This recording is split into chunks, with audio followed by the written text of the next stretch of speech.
È un lavoro che parte da lontano con un gruppo di ragazzi giovani che hanno deciso di occuparsi della cosa pubblica, a cui si sono aggiunte tantissime persone in questi anni, anche più esperte. Un gruppo nato dall'unione di tante esperienze diverse, insieme a Fabiola Brunetti, che sarà la nostra vice sindaco, che è qua con noi questa sera ovviamente, con cui abbiamo condiviso tutto questo percorso. È davvero un risultato bellissimo, siamo emozionati e vogliamo ringraziare davvero tantissimo tutti i cittadini che sono andati a votare questi 2 giorni, perché è stato un grande esercizio di democrazia, un grande segnale di fiducia e di speranza che noi non vogliamo tradire. Da domani assolutamente ci metteremo al lavoro, però questa sera si festeggia.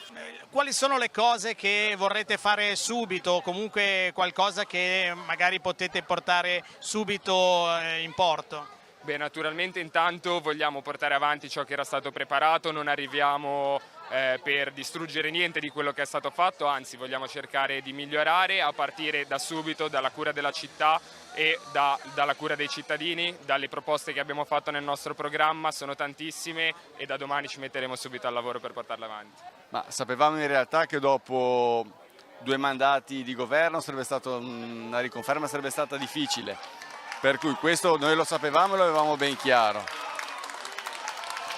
E c'è qualcosa durante la campagna elettorale che magari avete forse non fatto proprio come volevate, non siete riusciti a comunicare quello che volevate comunicare?